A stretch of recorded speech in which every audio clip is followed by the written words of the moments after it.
If you were to have known me, 15 years ago, 17 years ago, time is flying, you would have said she has it all. Her life is perfect. And that's what my community I lived in also said. I was highly respected and I was part of a wealthy and influential family within the community. And that was the outsider's view looking in, is they saw me and I was on a pedestal. And people say that, and you get put up on a pedestal, and I fit a role. I put on a persona, and not really even intentionally. It was a way of surviving. It was a way of being in what it felt like I was supposed to be, and I stepped into that supposed to be. But what was happening for reals, what was happening on the inside is I was shrinking. I was becoming so separated from who I really was that I was starting to not even recognize who I was. When I looked in the mirror, when I heard my voice, I'm like, who is that? So the family that I had married into, like I'd mentioned, were highly influential and wealthy individuals in a community, leaders in a church. And I was also involved in leading in that organization as well. So what started to happen is that when I would use my voice, when I had a vision or a perspective, or if anything that I'm like, I want to do this, I want to build my horse business, I want to do something that was out of their box, then I would be shamed. I would be berated. I would be literally yelled at, and then their voice would go into the community and share, well, she is this, and they said, oh, she just doesn't want to be a part of our family, she doesn't want this. And then they would come into my personal business, my horse business, and say, well, this isn't going to be anything anyway.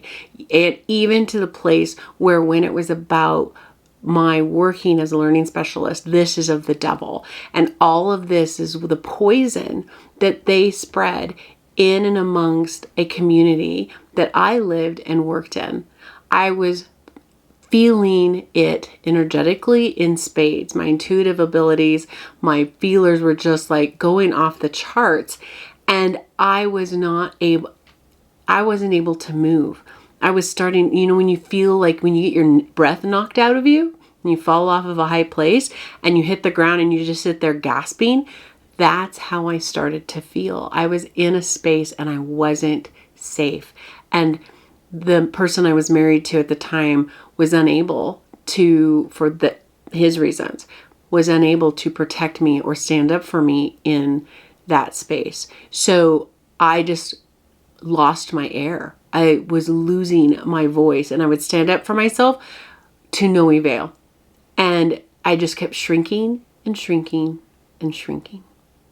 I spent many nights crying, and when I would get by myself or I'd be in my arena, I would cry because of the isolation, because I knew I had the belief that you don't quit and you stay and you stick to what you've committed to. And so I said, I'll be okay. I will etch out my little corner in my barn, in my world, in the things that I did, and this other stuff won't affect me. I don't have to see it. I don't have to look at it.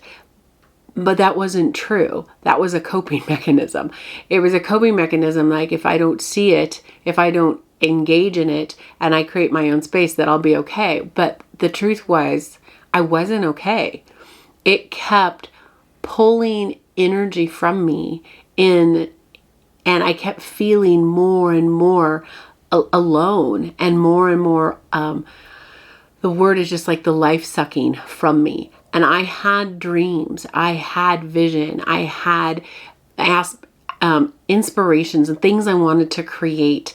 And the energy to do that, and the energy to go there, and the freedom to go there the life was getting sucked out of me. You just could see, I could feel myself shrinking from the inside out. And when I would go into public, you'd have never seen that, because I needed to be okay, but I wasn't. There came a day where I decided I am not doing this anymore. And every cell in me shook because I knew when I dropped this hammer, so to speak, that I would lose everything that I knew. So, but what it was costing me to stay was no longer worth it. It was too expensive. So taking that step, when I decided and I said, okay, I am getting a divorce. I am stepping out of this, knowing what I would face when I did. So I made the decision and I announced I am divorcing you to my husband, my ex-husband, as I had predicted, as I had known. Every person that I had said, you are my friend, was no longer my friend. The space that I was so, oh my gosh, you're amazing, and I was on this pedestal, there was nobody to have my back from that space. And I'm not a victim of that. I'm not preaching that. What I'm sharing is that the cost of making a shift was very real. The pain and the rejection and the abandonment that I experienced was real, into the core of me, real. And I knew if I didn't take this step, that space would literally kill me off. Anything that I recognized as me. And I wasn't okay with that. So jumping into this space where I am going to literally walk through the fire. Everything that I had was going to be burned off.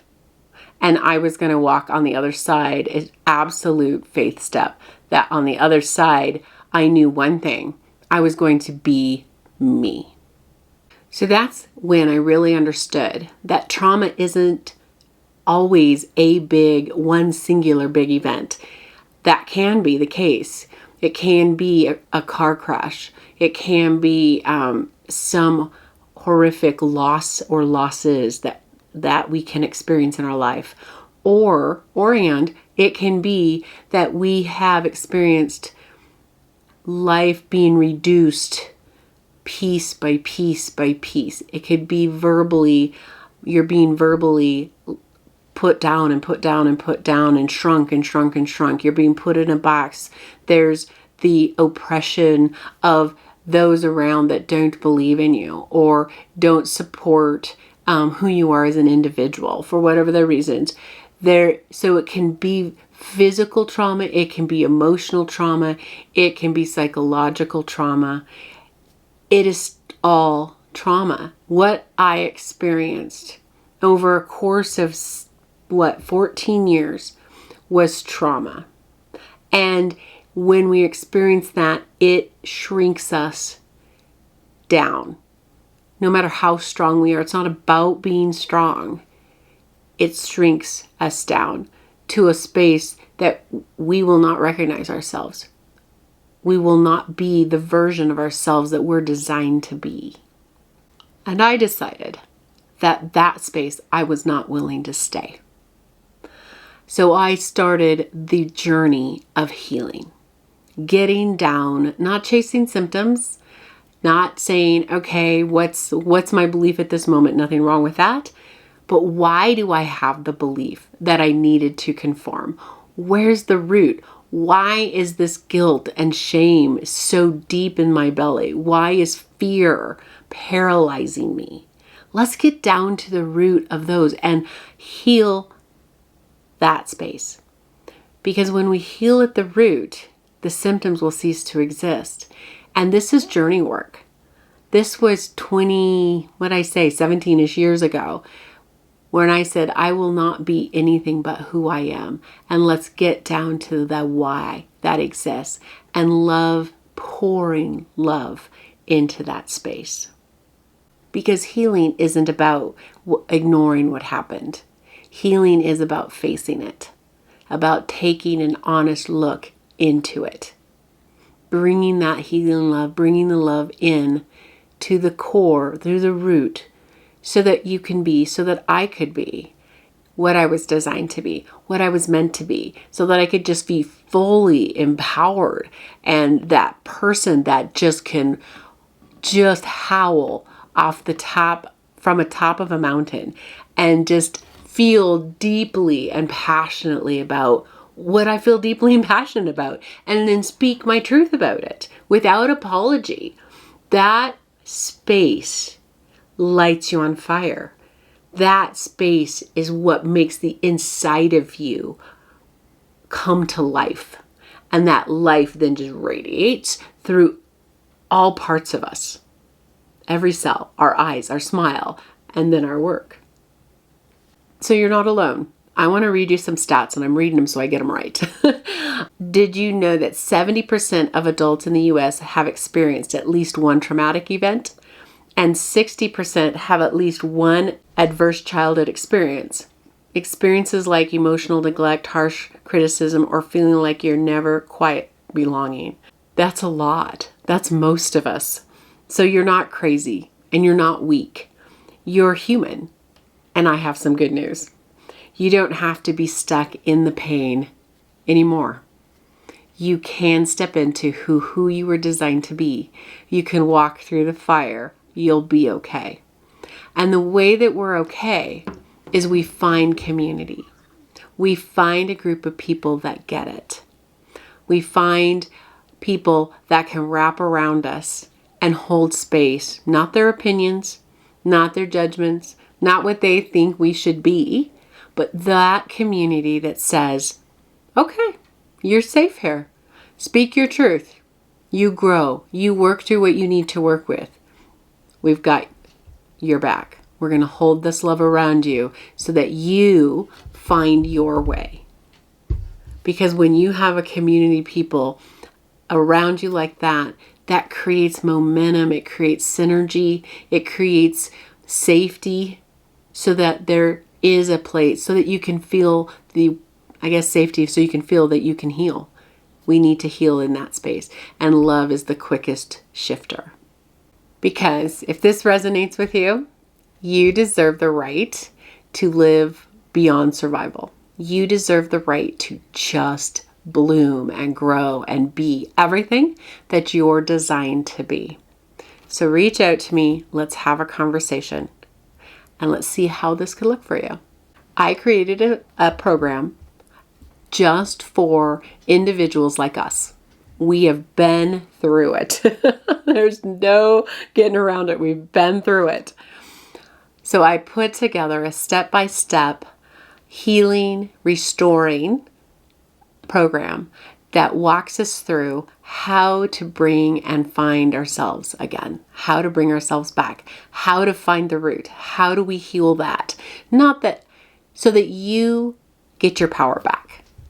I can show you how to get your power back and to find somebody that maybe you thought you've lost forever.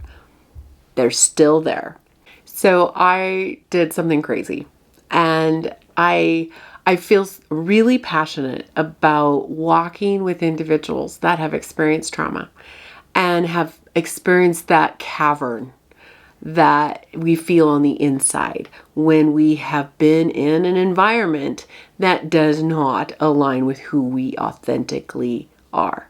And however that's looked for you, you just heard my story and how it looked for me. And I am on that other side, and I am thriving on and in this space because I am really operating in who I am and using my voice and the skills that I have.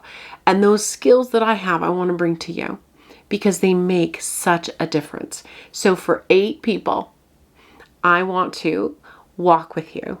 I want to take this time to implement what I have learned. Let's shorten the time up. This took me, I said this happened 17-ish years ago. So what it took me 17 years to figure out, I have condensed down, and I want to bring that to you. I want to bring you the exact process that will walk you from where you're at and help you reconnect to who you are, to help bring back your heart into you and the fire and all that looks like for you, to bring purpose and your voice back into your space so that sky can just open up and you can just run. You can just run. And that's what I want. That's what I hold space for you. So for this limited time, because when this is going to fill up fast, So 8 slots where I'm going to personally walk with you weekly. We're going to talk through it. We're going to get a strategy. We have a strategy. We're going to find how it looks for you. We're going to get down to the root of why this exists for you in your space so that you can just shift past it and really step into who you were designed to be and that purpose that you have right now, and it's waiting for you. So 8 slots, they're going to fill up fast.